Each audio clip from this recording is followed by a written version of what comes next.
I was out in the garage working, and my dad, he went to town to get dog food, and he pulls back in right there, and some people flew in the driveway right next to him and pointed at the house and said, "Hey, your house is on fire."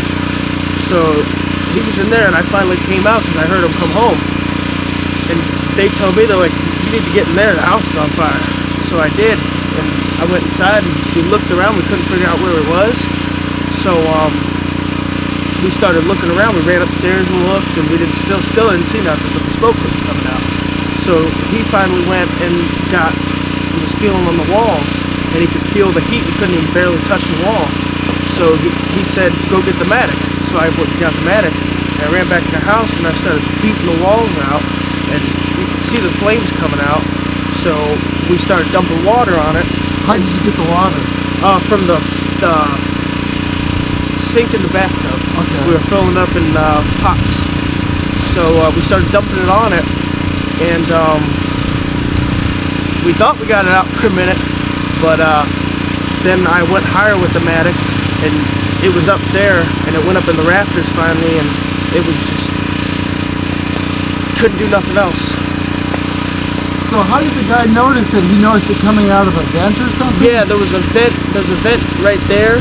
It's the same one on the front, and there was smoke pouring out of it. That's how they found out about it. So it must have been going for a while. Yeah, that's what I'm thinking. Larson Hoke, his father Richard, and his 17-year-old brother Damien are homeless today after electrical problems caused a $200,000 blaze in their 1900-era home at 3832 Route 193 in Sheffield Township late Tuesday afternoon. The family needs the typical things, clothing and a place to stay, but also a large capacity generator. Larson and Richard operate an auto body shop across the driveway from the home and have a contract to do work for a local auto dealership. But power was cut to the home and they borrowed a generator. But it isn't powerful enough to handle the machinery necessary to get the job done. They need to work to earn money to start a new life. So the great question, you have a place to stay for 3 nights, a hotel or? Yeah, they gave us a card to stay up at the David Motel. So what are you going to do after that? We have no idea.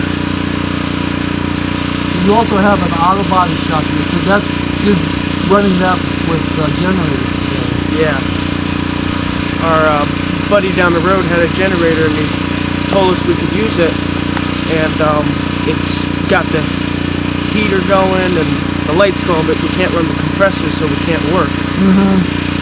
So we're trying to find somebody who has a bigger generator so we can actually get some work, because if we get the work done, we can get money and we can go from there. The family has much to be thankful for. Nobody was hurt. The dogs and cats got out okay, although Larson had to put his shirt over his nose to battle thick smoke to save one dog on the 2nd floor. They are filling jugs with water at the spring north of Route 20 on Route 193 in North Kingsville.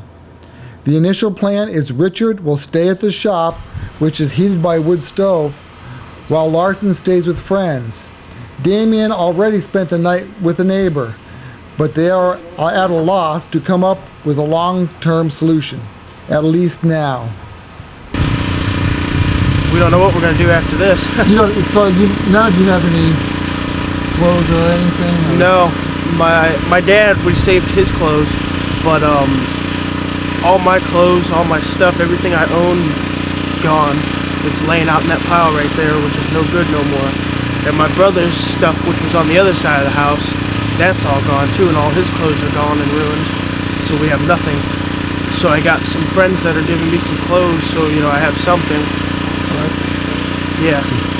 So it's just the three of you? Yeah, it's just me, my dad, and my little brother Damien. And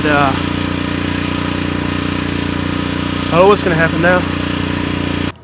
Firefighters from Sheffield, Plymouth, Kingsville, and Monroe Townships helped battle the blaze. Larson said the mortgage company has insurance on the house. The family itself has no insurance. He said ultimately the mortgage company will decide if the house can be repaired or be bulldozed.